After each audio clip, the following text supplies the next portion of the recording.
ನುಡಿಸಿರಿ ವೀಕ್ಷಕ ಬಂಧುಗಳಿಗೆ ನಮಸ್ಕಾರ. ಇನ್ನೊಂದು ವಿಶೇಷ ಕಾರ್ಯಕ್ರಮವನ್ನು ನಿಮ್ಮ ಎದುರು ಪ್ರಸ್ತುತಪಡಿಸೋದಕ್ಕೆ ನಾನು ತುಂಬ ಸಂತೋಷ ಪಡ್ತಾ ಇದ್ದೇನೆ. ಸನಾತನ ವೇದ ಪರಂಪರೆಯಲ್ಲಿ ಅತ್ಯಂತ ವಿರಳವಾಗಿರ್ತಕ್ಕಂತಹ ಸಾಮವೇದ ವಿದ್ವಾಂಸರನ್ನು ಪರಿಚಯಿಸೋದಕ್ಕೆ ಬಯಸ್ತೇನೆ. ಅವರು ಕೇವಲ ಸಾಮವೇದ ವಿದ್ವಾಂಸರು ಮಾತ್ರವಲ್ಲ, ನಾಡಿನ ಬಹುಪ್ರಸಿದ್ಧವಾದಂಥ ಶ್ರೀ ಕರಿಕಾನ ಪರಮೇಶ್ವರಿ ದೇವಾಲಯದಲ್ಲಿ ಪ್ರಧಾನ ಅರ್ಚಕರಾಗಿ 35 ವರ್ಷಕ್ಕೂ ಹೆಚ್ಚು ಕಾಲ ಸೇವೆ ಮಾಡಿರ್ತಕ್ಕಂಥವರು, ಹಲವಾರು ಸಂಸ್ಕೃತ ಪರೀಕ್ಷೆಗಳಿಗೆ ಎಕ್ಸಾಮಿನರ್ ಆಗಿ ಹೋದಂಥವರು, ಮೈಸೂರು ಗಣಪತಿ ಸತ್ಯಾನಂದ ಸ್ವಾಮಿಗಳಿಂದ ತಮ್ಮ ವಿದ್ವತ್ತಿಗಾಗಿ ಚಿನ್ನದ ಕಡಗವನ್ನು ಪಡೆದಿರ್ತಕ್ಕಂಥವರು, ನಾಡಿನ ಹಲವಾರು ಮಠಾಧೀಶರೊಂದಿಗೆ ಸಂಬಂಧ ಇಟ್ಕೊಂಡಿರ್ತಕ್ಕಂಥವರು, ಅವರೆಲ್ಲರಿಂದ ಶಾಲು ಸನ್ಮಾನವನ್ನು ಅಭಿನಂದನೆಯನ್ನು ಪಡೆದಿರ್ತಕ್ಕಂಥವರು ಶ್ರೀ ಸುಬ್ರಹ್ಮಣ್ಯ ವಿಶ್ವೇಶ್ವರ ಭಟ್ ಸಂತೆಗೋಳಿ ಮೂಲವರು. ಅವರನ್ನು ನಾನು ಇಲ್ಲಿ ಪರಿಚಯಿಸೋದಕ್ಕೆ ಬಯಸ್ತೇನೆ. ಬಂಧುಗಳೇ, ಸನಾತನದ ಕುರಿತು ಮಾತಾಡೋದು ತುಂಬ ಸುಲಭ, ಸನಾತನದ ಕುರಿತು ಬೇರೆಯವರಿಗೆ ಹೇಳೋದು ಸುಲಭ. ಸನಾತನವನ್ನು ಆಚರಿಸೋದು, ಸನಾತನ ಸಂಪ್ರದಾಯವನ್ನು ಕಾದ್ಕೊಂಡು ಬರೋದು ತುಂಬ ಕಠಿಣವಾದಂಥ ಕೆಲಸ. ತಮ್ಮ ಮಾನ್ಯ ಸುಬ್ರಹ್ಮಣ್ಯ ಭಟ್ರನ್ನು 10ನೇ ವಯಸ್ಸಿನಲ್ಲಿ, ಬಾಲ್ಯದಲ್ಲಿ ಆಡ್ಕೊಂಡಿರ್ತಕ್ಕಂಥ ವಯಸ್ಸಿನಲ್ಲಿ ಅವರನ್ನು ಹೆತ್ತವರು ಕಾಡಿಗೆ ತಗೊಂಡು ಹೋಗ್ಬಿಟ್ರು. ಅದೊಂದು ವನವಾಸ ಇದ್ದಾಗೆ. ಶ್ರೀ ಕರಿಕಾನ ಪರಮೇಶ್ವರಿ ದೇವಸ್ಥಾನ ಗುಡ್ಡ ಇರ್ತಕ್ಕಂಥದ್ದು ನಗರ ಪ್ರದೇಶದಿಂದ 20 ಕಿಲೋಮೀಟರ್ ದೂರ, ಜನ ಇರ್ತಕ್ಕಂಥ ಬಸ್ಸಿಗಿಂತ ದೂರ, ವಿದ್ಯುತ್ ಇಲ್ಲ, ರಸ್ತೆ ಇಲ್ಲ, ನೀರಿನ ವ್ಯವಸ್ಥೆ ಸರಿ ಇಲ್ಲ, ಮಳೆ ಚಳಿ ಎಲ್ಲವನ್ನ ಸಹಿಸ್ಕೊಳ್ತಾ ಇವರ ಗುರುಗಳಾದಂತಹ ವಿಶ್ವೇಶ್ವರ ಭಟ್ರು ಅವ್ರ ಕೈಲಿ ಪಾಠ ಕಲಿತು, ಅಲ್ಲಿಂದ ಗೋಕರ್ಣದಲ್ಲಿ ಪಾಠ ಕಲಿತು, ಅಲ್ಲಿಂದ ಮತ್ತೆ ಅರ್ಚಕರಾಗಿ ಸುದೀರ್ಘ ಸೇವೆ ಸಲ್ಲಿಸಿ ಶ್ರೀ ಕರಿಕಾನ ಪರಮೇಶ್ವರಿ ಕ್ಷೇತ್ರವನ್ನು ಅಪೂರ್ವವಾಗಿ ಅಭಿವೃದ್ಧಿಪಡಿಸುವ ಜೊತೆಯಲ್ಲಿ ತಾವು ಕೂಡ ಬೆಳೆದು ನಾಡಿನ ಪ್ರಸಿದ್ಧ ವಿದ್ವಾಂಸರಾಗಿ ಗುರುತಿಸಲ್ಪಟ್ಟಿದ್ದಾರೆ. ಕಳಂಕರಹಿತ ಸುದೀರ್ಘ ಸೇವೆಯನ್ನು ಮುಗಿಸಿ ತಮ್ಮ ಇಳಿ ವಯಸ್ಸಿನ ಕಾರಣ ಬೇರೆಯವರನ್ನು ತರಬೇತಿ ಮಾಡಿಕೊಟ್ಟು ವಿಶ್ರಾಂತಿಗೆ ಮರಳೋದಕ್ಕೆ ತೀರ್ಮಾನ ಮಾಡಿ ಅಲ್ಲಿಂದ ಮನೆಗೆ ಬಂದಿದ್ದಾರೆ. ಈ ಸುದೀರ್ಘ ಪಯಣದಲ್ಲಿ ಹಗಲು ಹುಲಿ ಕೂಗ್ತಕ್ಕಂಥ ಒಂದು ಪ್ರದೇಶ, ಕಠಿಣವಾದ ಕಲಿಸ್ತಕ್ಕಂಥ ಗುರುಗಳು, ಸಾಮವೇದ ಅಂತಕ್ಕಂಥದ್ದು ಗುರುಗಳ ಮುಖೇನ ಬರಬೇಕಾದಂಥ ಒಂದು ವೇದ, ಕಲಿಬೇಕಾದಂಥ ಒಂದು ವೇದ. ಪುಸ್ತಕವನ್ನು ನೋಡಿ ಕಲಿಯೋದಕ್ಕಾಗೋದಿಲ್ಲ, ಅದು ರಾಗಬದ್ಧವಾಗಿ ಶ್ರುತಿಬದ್ಧವಾಗಿರೋದ್ರಿಂದ. ಇಂತಹ ಪರಿಸ್ಥಿತಿಯಲ್ಲಿ ಸಾಮವೇದ ವಿದ್ವಾಂಸರಾಗಿ ಗುರುತಿಸಲ್ಪಟ್ಟಿದ್ದಾರೆ. 4 ವೇದಗಳಲ್ಲಿ ಸಾಮವೇದದ ವಿದ್ವಾಂಸರು ಇರೋದು ನಮ್ಮ ಭಾಗದಲ್ಲಿ, ಹೊನ್ನಾವರ ತಾಲೂಕಿನ ಹೊಸಕುಳಿಯ ಭಾಗದಲ್ಲಿ. ಅವರಲ್ಲಿ ಒಬ್ಬರಾಗಿ ಇವತ್ತು ಸಾಮವೇದ ಪರಂಪರೆಯನ್ನು ಉಳಿಸಿ ತಾವು ಶಿಷ್ಯರನ್ನು ತರಬೇತಿ ಮಾಡಿಕೊಟ್ಟಿದ್ದಾರೆ. ಹೀಗೆ ತಮ್ಮ ಜೀವನದುದ್ದಕ್ಕೂ ಬಂದಿರುವ ಕಲ್ಲು ಮುಳ್ಳುಗಳಂಥ ಕಷ್ಟಗಳನ್ನೆಲ್ಲ ಸಹಿಸ್ತಾ ವೇದ ಸಾರವನ್ನು ಸಂಗ್ರಹಿಸಿಕೊಂಡು ಸಾಮವೇದ ವಿದ್ವಾಂಸರಾಗಿ ನಾಡಿಗೆ ಬೆಳಕು ಕೊಟ್ಟಿದ್ದಾರೆ. ಒಂದು ದೇವರ ಹಾಗೂ ಅರ್ಚಕರ ಸಂಬಂಧ ಹೇಗಿರ್ತದೆ ಅಂತಂದರೆ ಅತ್ಯಂತ ಪವಿತ್ರವಾಗಿರ್ತದೆ. ದೇವರು ಅರ್ಚಕರ ಸಂಬಂಧ ಹೇಗಿರ್ತದೆ ಅಂದರೆ, ಭಕ್ತನ ಅಭೀಷ್ಟವನ್ನು ಈಡೇರಿಸೋದಕ್ಕೆ ದೇವರಲ್ಲಿ ಪ್ರಾರ್ಥಿಸಿದಾಗ ಅವರ ಭಕ್ತರ ಇಷ್ಟಾರ್ಥಗಳು ಸಿದ್ಧಿಸ್ತವೆ. ಅಂತಹ ಸಾಮರ್ಥ್ಯವುಳ್ಳಂಥ ಅರ್ಚಕರು ಬಹಳ ವಿರಳವಾಗ್ತಾ ಕಾಲದಲ್ಲಿ ನಾವು ಸುಬ್ರಹ್ಮಣ್ಯ ಭಟ್ರನ್ನು ತುಂಬ ಜನ ನೆನೆಸ್ಕೊಳ್ತಾರೆ, ನಾಡು ನೆನೆಸ್ಕೊಳ್ತದೆ. ದೂರದಿಂದ ಅವರಿಗೆ ಶಿಷ್ಯರಿದ್ದಾರೆ, ನಾಡಿನ ಉದ್ದಗಲಕ್ಕೂ ಓಡಾಡ್ತಾರೆ.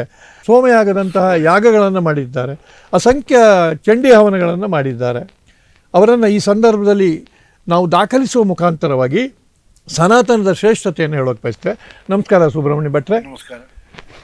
ನಿಮ್ಮ ಬಾಲ್ಯದಿಂದ ಹೇಗೆ ಆಸಕ್ತಿ ಬೆಳೀತು ಸಾಮವೇದದ ಕುರಿತು, ವೇದಾಧ್ಯಯನದ ಕುರಿತು, ಅಥವಾ ಈ ಒಂದು ವೃತ್ತಿ ಕೇವಲ ಅದರಲ್ಲಿ ಗ್ರಂಥಾಧ್ಯಯನ ಮಾತ್ರ ಅಲ್ಲ, ಕಾರ್ಯರೂಪದಲ್ಲಿ ಕೂಡ ದೇವರ ಆರಾಧನೆ, ದೇವಿಯ ಆರಾಧನೆಯನ್ನು ಹೇಗೆ ನಿಮ್ಮ ಬಾಲ್ಯದಿಂದ ಏನಾಯಿತು, ಎಷ್ಟು ಸವಾಲು ಎದುರಿಸಿದೆ, ಅದನ್ನು ಹೇಳಬೇಕು ಅಂತ ಕೇಳ್ಕೊಳ್ತೇನೆ. ಎಲ್ಲರಿಗೂ ನಮಸ್ಕಾರ. ನನ್ನ ಬಾಲ್ಯ ಹೊಸಕುಳಿಯ ಮೇಲಿನ ಗಂಟೆಯಲ್ಲಿ ನಾನು ಜನಿಸಿದವನು. ತಂದೆಯವರ ಹೆಸರು ವಿಶ್ವೇಶ್ವರ, ತಾಯಿ ಹೆಸರು ಸೀತಾ ಅಂತ. ನಾವು 4 ಜನ ಗಂಡು ಮಕ್ಕಳು, 5 ಜನ ಹೆಣ್ಣು ಮಕ್ಕಳು ನನ್ನ ತಂದೆ ತಾಯಿಗೆ. 4 ಜನ ಗಂಡು ಮಕ್ಕಳಲ್ಲಿ ಕೊನೆಯವನಾಗಿ ಜನಿಸಿದವನು ನಾನು. ನನ್ನ ತಂದೆಯವರ ಕಾಲದಲ್ಲಿ ತುಂಬ ಬಡತನ ಇತ್ತು ಮನೆಯಲ್ಲಿ. ದೊಡ್ಡದಾಗಿರ್ತಕ್ಕಂತಹ ಸಂಸಾರ, ಅದರ ನಿರ್ವಹಣೆ ಕಷ್ಟ.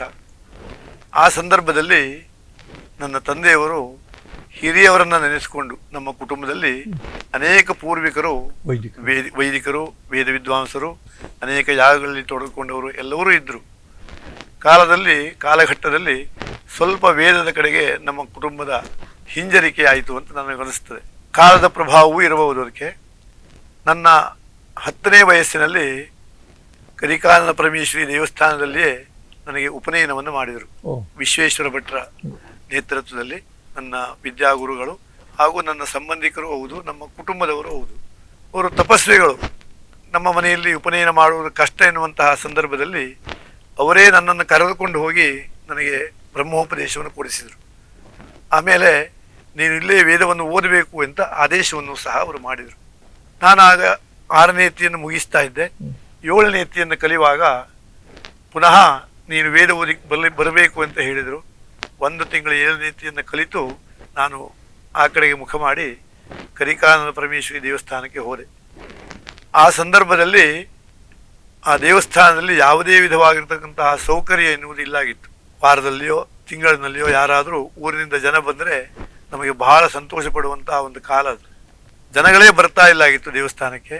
ಕೇವಲವಾಗಿ ನಾವೊಂದು 5-6 ವಿದ್ಯಾರ್ಥಿಗಳು, ನಮ್ಮ ಗುರುಗಳು, ಗುರುಪತ್ನಿ, ಇಷ್ಟು ಮಂದಿ ಮಾತ್ರ ನಾವಿರ್ತಿದ್ವು. ಗುರುಗಳು ವೇದವನ್ನು ಓದಬೇಕು, ಅದನ್ನು ಕಂಠಸ್ಥ ಮಾಡಬೇಕು ಎನ್ನುವಂತಹ ಕಾರಣದಿಂದ ನಮ್ಮ ವಿದ್ಯಾರ್ಥಿಗಳ ಮೇಲೆ ತುಂಬ ಕೋಪಗೊಳ್ಳುತ್ತಿದ್ದರು ಅವರು. ಅವರ ಕೋಪಕ್ಕೆ ಕಾರಣ ನಾವು ವೇದವನ್ನು ಓದಬೇಕು ಎನ್ನುವಂತಹದ್ದು ಒಂದೇ ಕಾರಣ ಬಿಟ್ಟರೆ ಅವರಿಗೆ ಮಾನಸಿಕವಾಗಿ ತುಂಬಾ ಪ್ರೀತಿ ಇತ್ತು. ಶಿಷ್ಯರ ಮೇಲೆ, ಅವರ ಶಿಷ್ಯವರ್ಗದವರ ಮೇಲೆ ತುಂಬಾ ಪ್ರೀತಿ, ತುಂಬಾ ಕಾಳಜಿ ಇತ್ತು ಅವರಿಗೆ. ತಪೋನಿಷ್ಠರು, ವಿದ್ಯಾವಂತರು. ಆ ಕಾಲದಲ್ಲಿ ಸೋಮಯಾಗದಲ್ಲಿ ನಮ್ಮ ಭಾಗಕ್ಕೆ ಅವರು ಪ್ರಧಾನರಾಗಿದ್ದರು. ಅನೇಕ ಸೋಮಯಾಗಗಳಲ್ಲಿ ನಮ್ಮನ್ನೆಲ್ಲ ಕರೆದುಕೊಂಡು ಹೋಗಿ ತೊಡಗಿಸಿಕೊಳ್ತಾ ಇದ್ರು.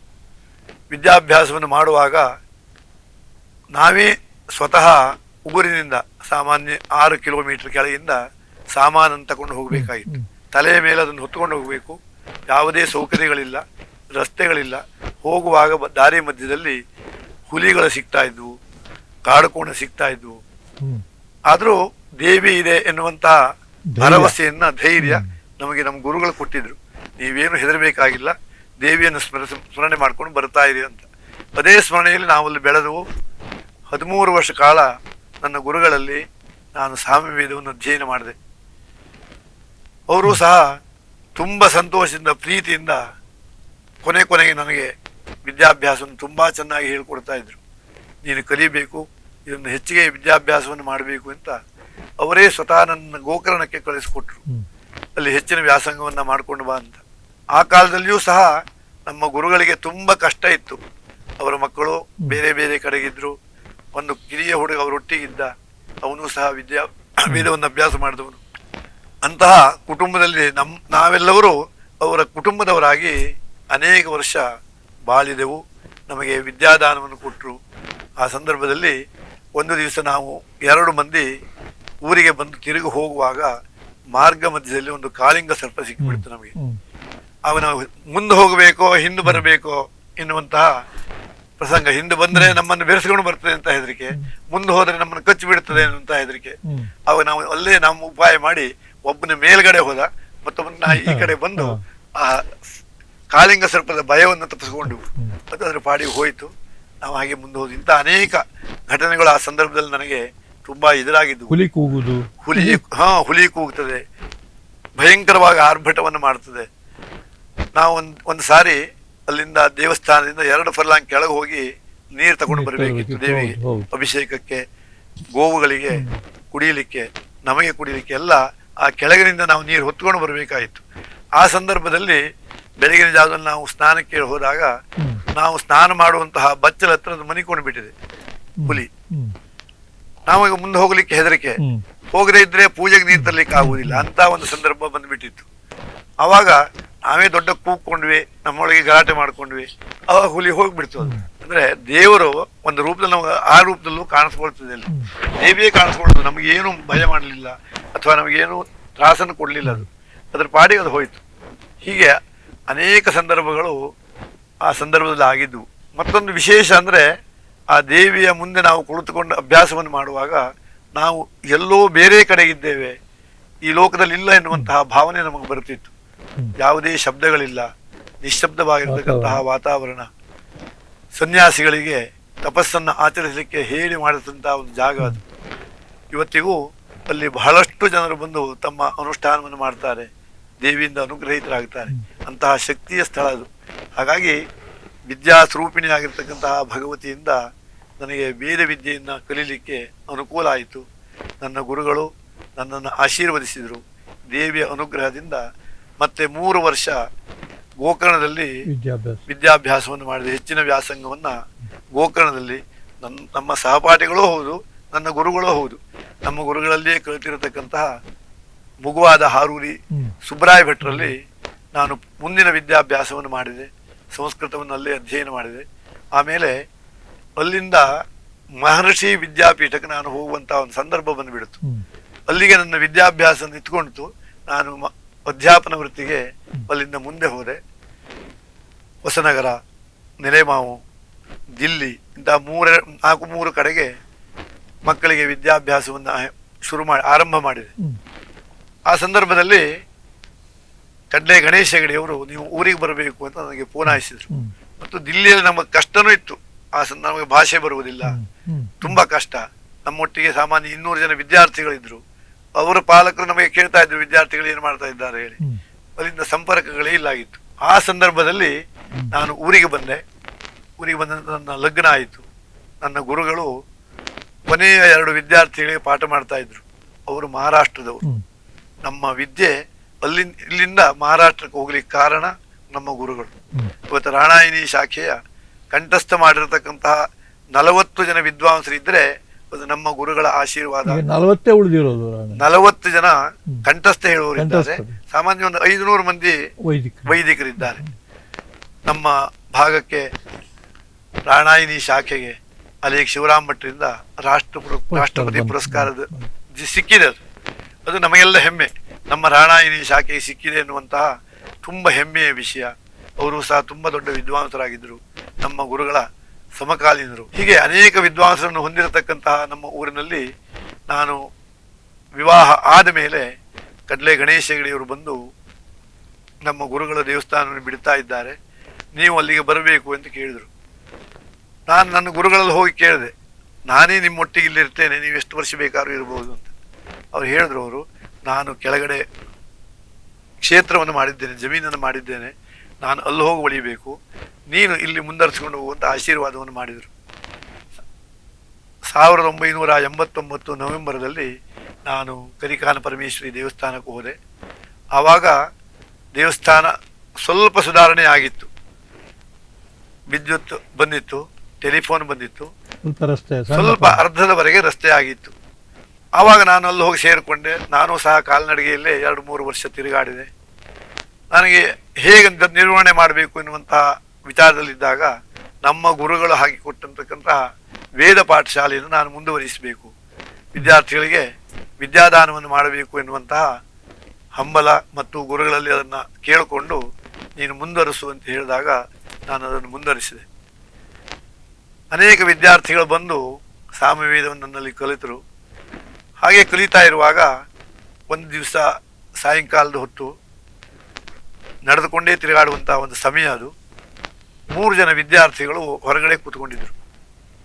ದೇವಸ್ಥಾನದ ನಮ್ಮ ಮನೆಯ ಅಂಗಳದಲ್ಲಿ ಕೂತ್ಕೊಂಡಿದ್ರು. ಸಾಯಂಕಾಲ 8 ಗಂಟೆ ಸಮಯದಲ್ಲಿ ಒಂದು ದೊಡ್ಡ ಬೆಳಕು ಬಂದುಬಿಡ್ತು. ದೊಡ್ಡ ಬೆಳಕು ಬಂದಾಗ ಹುಡುಗರು ಏಕದಮ್ ಕೂಗಿಲಿಕ್ಕೆ ಹಿಡಿದ್ರು. ನಮಗೆ ಏನಾಯ್ತು ಅಂತ ಗೊತ್ತಾಗಲಿ. ನಾವು ಒಳಗಡೆ ಇದ್ರು. ಹೊರಗೆ ಬಂದು ನೋಡಿದ್ರೆ ಹುಡುಗರು ಮೈ ಮೇಲೆ ಇರ್ತಕ್ಕಂತಹ ವಸ್ತ್ರಗಳೆಲ್ಲ ಸುಟ್ಟು ಹೋಗಿದೆ. ಅವರಿಗೆ ಸಿಡಲು ಬಡಿದು ಬಿಡ್ತು. ಅದನ್ನು ನೆನೆಸ್ಕೊಂಡ್ರೆ ಈಗಲೂ ನನಗೆ ರೋಮಾಂಚನ ಆಗ್ತದೆ. ಯಾಕಂದ್ರೆ ನಾನು ಗಂಡ ಹೆಂಡತಿ, ನನ್ನ ಮಕ್ಕಳಿಗೆ ಮಾತ್ರ ಇದ್ದಾರೆ. 3 ಮಂದಿ ವಿದ್ಯಾರ್ಥಿಗಳು ಸುಟ್ಟುಕೊಂಡು ಬಿಟ್ಟಿದ್ದಾರೆ. ದೇವರೇ ಕಾಪಾಡಬೇಕು, ನಮ್ಮ ಹತ್ರ ಏನು ಮಾಡ್ಲಿಕ್ಕೆ ಸಾಧ್ಯ ಇಲ್ಲ. ರಾತ್ರಿ ಹೊತ್ತು ಹೊರಗಡೆ ಬರುವಂತಂದ್ರೆ ದೊಡ್ಡ ದೊಡ್ಡ ಮಿಂಚುಗಳು ಬರ್ತಾ ಇದೆ. ಆ ಸಂದರ್ಭದಲ್ಲಿ ದೇವಿಯನ್ನು ನೆನೆಸ್ಕೊಂಡು ನೀನು ಕಾಪಾಡುವಂತ 2 ಕಾಯಿ ಇಟ್ಟು ಪ್ರಾರ್ಥನೆ ಮಾಡಿದೆ. ನಮ್ಮಲ್ಲೆಲ್ಲ ಈ ಸುಟ್ಟ ಗಾಯಕ್ಕೆ ದಾಸವಾಳವನ್ನು ಉಪಯೋಗಿಸುವಂತ ಒಂದು ಹೂವಿನ ಹೆಸರು ಅಥವಾ ಹೂವಿನ ಎಲೆ ಅದನ್ನೆಲ್ಲ ಬಳಸ್ತಾ ಇದ್ರು. ದೇವಿಯ ಸೂಚನೆ ಕೊಟ್ಟು ನೀನು ಅದನ್ನು ಮಾಡು ಅಂತ ಹೇಳಿದಂಗೆ ಅದನ್ನ ನನ್ನ ಹೆಂಡತಿ ಅರದು ಅವರಿಗೆಲ್ಲ ಬಡಿದಾಗ ತಂಪಾಯ್ತು ಏನೋ. ಅವ್ರು ನಿದ್ರೆ ಮಾಡಿಬಿಟ್ರು. ಆಶ್ಚರ್ಯ ಅನಿಸ್ತು ನನಗೆ. ಕುಡಿಲಿಕ್ಕೆ ಬೀಳ್ತು ಹೇಳ್ತಾರೆ, ಮೈಯೆಲ್ಲ ಸುಟ್ಟು ಹೋಗ್ತಾ ಇದೆ ಅಂತ ಕೂಗ್ತಾರೆ. ಒಬ್ಬನನ್ನು ಸಮಾಧಾನ ಪಡಿಸಿದ್ರೆ ಮತ್ತೊಬ್ಬ ಕೂಗ್ತಾನೆ, ಸಣ್ಣ ಸಣ್ಣ ಮಕ್ಕಳಾಗೆ. ಆ ಸಂದರ್ಭದಲ್ಲಿ ದೇವಿಯ ಅನುಗ್ರಹವನ್ನ ಮಾಡಿ ಆ ಮಕ್ಕಳೆಲ್ಲ ಮಾರನೇ ದಿವಸ ನಾನು ಕೆಳಗಡೆ ಬಂದು ಚಿಕಿತ್ಸೆ ಕೊಡ್ಲಿಕ್ಕೆ ಹೋದಾಗ ಆವಾಗ ಹೊನ್ನಾರದ ಸರ್ಕಾರಿ ಆಸ್ಪತ್ರೆಯಲ್ಲಿ ಕೇಳಿದಾಗ ಸಿಡಿಲು ಹೊಡೆದ್ರೆ ಚಿಕಿತ್ಸೆ ಮಾಡೋದು ಕಷ್ಟ ಅಂತ ಹೇಳಿಬಿಟ್ರು. ಅವರು ಬದುಕೋದು ಕಷ್ಟ, ತುಂಬಾ ಕಠಿಣವಾದಂತ ಇದು ಅಂತ ಹೇಳಿದ್ರು.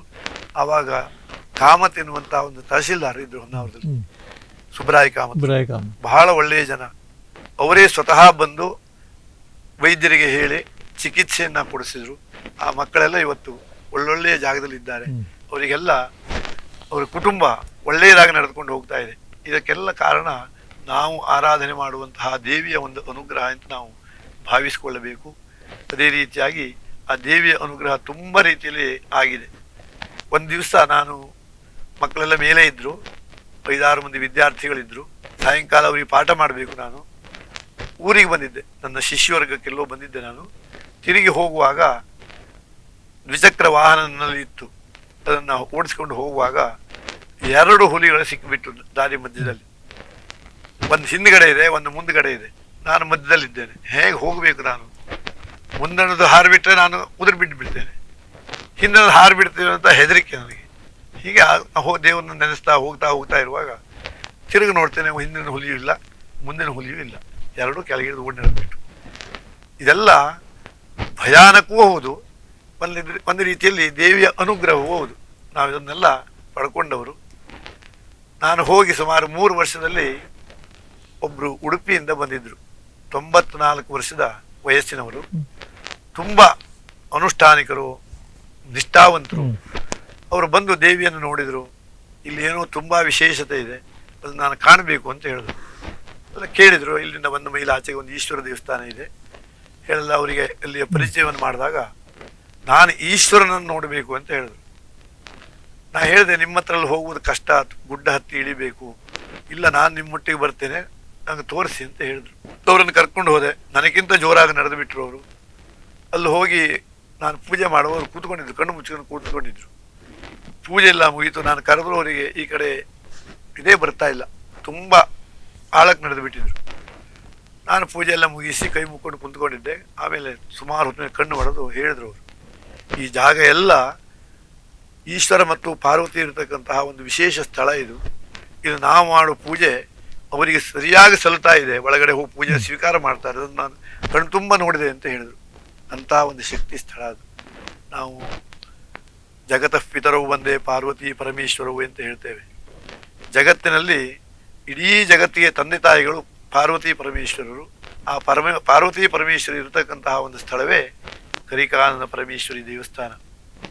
ಅಲ್ಲಿಯ ನಿಸರ್ಗ ಸೌಂದರ್ಯ, ಅಲ್ಲಿ ಇರತಕ್ಕಂತಹ ರಮಣೀಯವಾಗಿರ್ತಕ್ಕಂತಹ ದೃಶ್ಯ, ಸಾಯಂಕಾಲದಲ್ಲಿ ಸೂರ್ಯಾಸ್ತ ಸಮಯದಲ್ಲಿ ಕುಳಿತುಕೊಂಡ್ರೆ ನಾವು ಈ ಲೋಕವನ್ನೇ ಮರೆಯಬಹುದು. ಅಂತಹ ಒಂದು ಪ್ರೇಕ್ಷಣೀಯ ಸ್ಥಳವೂ ಹೌದು, ಅದರೊಟ್ಟಿಗೆ ಶಕ್ತಿಯ ಸ್ಥಳವೂ ಹೌದು. ಅನೇಕ ವಿದ್ಯಾರ್ಥಿಗಳು ಅಲ್ಲಿ ವಿದ್ಯಾರ್ಜನೆಯನ್ನು ಮಾಡಿ ಇವತ್ತು ಬೇರೆ ಬೇರೆ ಸ್ಥಳದಲ್ಲಿ ಪೌರೋಹಿತ್ಯವೋ ಅಥವಾ ಉದ್ಯೋಗವನ್ನು ಮಾಡ್ತಾ ಇದ್ದಾರೆ. ನಮ್ಮ ಗುರು ಪರಂಪರೆಯಲ್ಲಿ ಅನೇಕ ವಿದ್ಯಾರ್ಥಿಗಳು, 2 ಜನ ವಿದ್ಯಾರ್ಥಿಗಳು ಮಹಾರಾಷ್ಟ್ರದಿಂದ ಬಂದು ಕಲಿತುಕೊಂಡು ಹೋಗಿ ಇವತ್ತು ಮಹಾರಾಷ್ಟ್ರದಲ್ಲಿ ನಮ್ಮ ರಾಣಾಯಿನಿ ಶಾಖೆ ಹರಡಿಕೊಂಡಿದೆ. ನಮ್ಮಲ್ಲಿ ನಶಿಸ್ತಾ ಇದ್ದ ಕಂಡರೂ ಅಲ್ಲಿ ಹೋಗಿ ಬೆಳೆದುಕೊಂಡಿದೆ. ಆದರೆ ಆ ದೈವಿ ಸಂಕಲ್ಪ ಹೇಗಿದೆ ಅಂದರೆ, ಆ ಮಹಾರಾಷ್ಟ್ರದವರೇ ಇವತ್ತು ಗೋಕರ್ಣ ವಿಷ್ಣುಗುಪ್ತ ವಿಶ್ವವಿದ್ಯಾಪೀಠದಲ್ಲಿ ನಮ್ಮಲ್ಲಿ 2 ವಿದ್ಯಾರ್ಥಿಗಳಿಗೆ ಕಲಿಸ್ತಾ ಇದ್ದಾರೆ. ನಮ್ಮ ಮನೆಯವರೇ, ನನ್ನ ಅಣ್ಣನ ಮೊಮ್ಮಕ್ಕಳು 2 ಜನ ವಿದ್ಯಾರ್ಥಿಗಳು ಈಗ ಸಾಮಾನ್ಯವಾಗಿ 3/4 ಭಾಗವನ್ನು ಕಂಠಸ್ಥ ಮಾಡಿದರು. ನನಗೆ ಆಶೆ ಏನು ಅಂತಂದರೆ, ನಮ್ಮಲ್ಲಿಂದ ಹೊರಟೋಗಿರ್ತಕ್ಕಂತಹ ವಿದ್ಯೆ ಪುನಃ ನಮ್ಮಲ್ಲಿಗೆ ಬರ್ತಾ ಇದೆ ಎನ್ನುವಂತಹ ಒಂದು ಸಂತೋಷ. ಇದೆಲ್ಲ ನಮ್ಮ ಗುರುಗಳ ಸಂಕಲ್ಪ. ವಿಶ್ವೇಶ್ವರ ಭಟ್ರು ಅಂತಹ ತಪಸ್ಸನ್ನು ಮಾಡಿ ನಮ್ಮ ಸಾಮವೇದ ಉಳಿಬೇಕು ಎನ್ನುವಂತಹ ಸಂಕಲ್ಪವನ್ನು ಮಾಡಿ ನಮ್ಮನ್ನೆಲ್ಲ ಬೆಳೆಸಿದರು.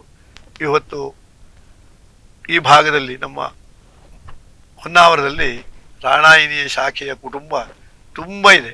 ಸಾಮಾನ್ಯ 700 ಮನೆ ಇವತ್ತಿಗೆ ನಮ್ಮ ಹೊನ್ನಾವರದಲ್ಲಿ ಹೊಸಕುಳಿ, ಮುಗುವ, ಸಾಲಕೋಡು, ಹೀಗೆ ಎಲ್ಲ ಭಾಗಗಳಲ್ಲಿ, ಎಲ್ಲ ಹಳ್ಳಿಗಳಲ್ಲಿ ಸಾಮಾನ್ಯ 700 ಮನೆ ಸಾಮವೇದಿಗಳ ಮನೆ ಇದೆ.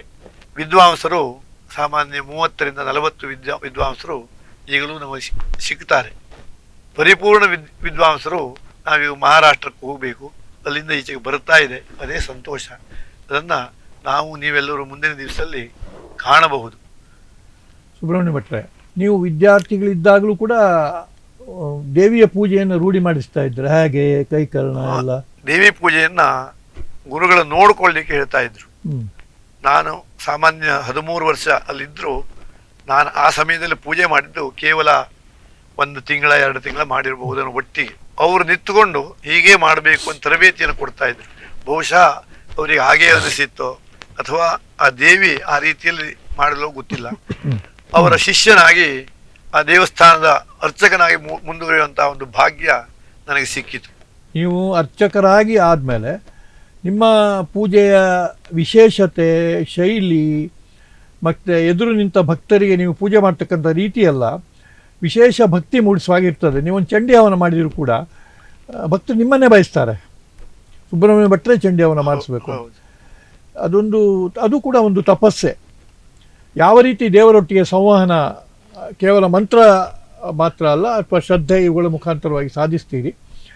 ಈ ಒಂದು ಯಶಸ್ಸು ನಿಮಗೆ ಹೇಗೆ ಸಾಧ್ಯ ಆಯಿತು? ಸಾಧನೆ ಹೇಗೆ ಸಾಧ್ಯ ಆಯಿತು? ಹೇಗೆ ದೇವರನ್ನು ನೇರ ಸಂಪರ್ಕಿಸುವಷ್ಟು, ಮಾತಾಡಿಸುವಷ್ಟು ಒಂದು ಆತ್ಮವಿಶ್ವಾಸ, ಆ ಭಕ್ತಿ, ಆ ಮುಖಾಂತರವಾಗಿ ಅದು ಭಕ್ತರಿಗೆ ಸಲ್ತದೆ ಅದರ ಪ್ರಯೋಜನ. ಅದು ನಿಮ್ಮ ಸಾಧನೆ ಅಂತ ಭಕ್ತರು ನಂಬ್ಕೊಂಡಿದ್ದಾರೆ. ಮತ್ತು ನೀವು ಪ್ರಾರ್ಥನೆ ಮಾಡಿ ಪ್ರಸಾದ ಕೊಟ್ಟರೆ ಆ ಕೆಲಸ ಎಲ್ಲ ಆಗ್ತದೆ ಅಂತ ನಂಬ್ಕೊಂಡಿರೋದ್ರಿಂದ ಕ್ಷೇತ್ರ ಕೂಡ ತುಂಬ ಬೆಳ್ಕೊಂಡು ಹೌದು. ತುಂಬಾ ಜನ ಹಾಗೆ ಈ ಸಾಧನೆಯನ್ನು ಹೇಗೆ ಮಾಡೋದು ಸಾಧ್ಯ ಆಯಿತು? ಅದು ನಾನು ಕಂಡುಕೊಂಡಿದ್ದು, ನಮ್ಮ ಗುರುಗಳು ಯಾವ ರೀತಿಯಾಗಿ ಅಲ್ಲಿ ದೇವಿಯನ್ನು ಅರ್ಚಿಸಿದರೋ, ಎಷ್ಟು ಉಗ್ರವಾಗಿ ಅವಳನ್ನ ತಪಸ್ಸು ಮಾಡದಂತೆ ಅರ್ಚಿಸಿದರೋ, ಅದೇ ರೀತಿಯಾಗಿ ನಾನು ಬೆಳೆಸ್ಕೊಂಡು ಬಂದೆ. ದೇವಿಯ ಮುಂದೆ ಕುಳಿತಾಗ ನಮಗೆ ಈ ಜಗತ್ತಿನ ಯಾವುದೇ ಸಂಬಂಧ ಇರೋದಿಲ್ಲ. ಆ ಸಂದರ್ಭದಲ್ಲಿ ಕೇವಲವಾಗಿ ದೇವಿ ಮುಂದೆ ಕಾಣ್ತಾಳೆ. ಅಲ್ಲಿ ನಾವು ದೇವರ ಒಳಗೆ ಹೋದಾಗ ಅವಳ ಅನೇಕ ರೂಪಗಳ ಕಣ್ಣಿನ ಮುಂದೆ ಬರ್ತದೆ. ಈ ನವರಾತ್ರಿಯಲ್ಲಿ ಯೋಗನಿಂದ ಆರಂಭಿಸಿ ನಿಶುಂಭಹಾದುರ್ಗದವರೆಗೆ ನಾವು ಆವಾಹನೆ ಮಾಡ್ತೇವೆ 9 ದುರ್ಗಿಯನ್ನು. ಪ್ರತಿ ದಿವಸದಲ್ಲಿಯೂ ಅವಳ ರೂಪಗಳು ಬದಲಾಗಿ ನಮ್ಮ ಕಣ್ಣಿಗೆ ಕಾಣಿಸ್ತದೆ. ಅಲ್ಲಿ ಅದೇ ನನಗೆ ಸಿಕ್ಕಿರತಕ್ಕಂತಹ ಒಂದು ಭಾಗ್ಯ. ಇವತ್ತು ಪತ್ರಿಕೆಯಲ್ಲಿ ನೀವು ದೇವಿಗೆ ಆರತಿ ಮಾಡೋ ಫೋಟೋ ಬಂದಾಗ ದೇವಿಯೇ ಬಂದು ಆರತಿ ಸ್ವೀಕರಿಸಾಗಿತ್ತು ಅಂತ ಒಬ್ರು ಹೇಳ್ತಾರೆ. ಅದನ್ನ ಆ ರೀತಿ ಬರೆದಿದ್ದಾರೆ. ಅದನ್ನು ನೋಡಿ, ಅದನ್ನ ಲೇಖನ ನೋಡಿ ನನಗೆ ಆಶ್ಚರ್ಯ ಅನಿಸ್ತಾ ಇದೆ. ಅನೇಕರು ಬಂದು ನನ್ನಲ್ಲಿ ದೇವಿಗೆ ಪ್ರಾರ್ಥನೆ ಮಾಡಿ ಸಂತಾನದ ಬಗ್ಗೆ ಪ್ರಾರ್ಥನೆ ಮಾಡಿಸ್ತಾರೆ, ಅಥವಾ ಅವ್ರು ಯಾವುದೋ ಒಂದು ಕಾರ್ಯ ಸಾಧನೆ ಬಗ್ಗೆ ದೇವಿಯಲ್ಲಿ ಪ್ರಾರ್ಥನೆ ಮಾಡ್ಕೊಂಡು ಹೋಗ್ತಾರೆ. ನನಗೆ ನೆನಪಿರುವುದಿಲ್ಲ. ಎಷ್ಟೋ ವರ್ಷದ ಮೇಲೆ ಬರ್ತಾರೆ, ನೀವು ಪ್ರಾರ್ಥನೆ ಮಾಡಿಕೊಂಡಿದ್ದು ಈ ಹರಕೆಯನ್ನು ದೇವಿಗೆ ಸಮರ್ಪಣೆ ಮಾಡಿ ಅಂತ. ಅವಾಗ ಗೊತ್ತಾಗ್ತದೆ ದೇವಿಯ ಆಟ ಹೇಗಿದೆ. ಎಲ್ಲ ದೇವಿಯ ಒಂದು ಲೀಲೆ. ಬೇಕಾದಷ್ಟು ಅನೇಕ ಉದಾಹರಣೆಗಳಿದೆ. ಈ ಚಂಡಿ ಹವನಗಳನ್ನು ನಾವು ಒಂದ್ಸರಿ ಪಾಠ ಹೇಳುವಾಗ ಕಲಿಯುವಾಗ ಅವಾಗ ಈ ರೀತಿಯಾಗಿರ್ತಕ್ಕಂತಹ ಮನೆಗಳೆಲ್ಲ ಇಲ್ಲಾಗಿತ್ತು. ಹಂಚಿನ ಹೊದಿಕೆ ಮನೆಯಾಗಿತ್ತು. ನನ್ನ ಗುರುಗಳು ಗುರುಪತ್ನಿಯಲ್ಲೇ ಇರ್ತಾ ಇದ್ರು. ಈಚೆ ಬಂದಿರೋನು ನಾವು ವಿದ್ಯಾರ್ಥಿಗಳು ಇರ್ತಾ ಇದ್ವಿ. ಒಂದು ಸಾರಿ ಗುರುಗಳು ಹೊರಗಡೆ ಬಂದ್ಬಿಟ್ರು. ನಾವು ನಿದ್ದೆ ಮಾಡ್ತಾ ಇದ್ವಿ. ಏಳಿಸಿದ್ರು ಎಲ್ಲವನ್ನು. ಏನಾಯ್ತು ಅಂತ ಕೇಳುವಾಗ ಮನೆಯೊಳಗೆ ಒಂದು ಘಟಸರ್ಪ ಬಂದುಬಿಟ್ಟಿದೆ. ಮಹತ್ ದೊಡ್ಡ ಹಾವು ಬಂದುಬಿಟ್ಟಿದೆ.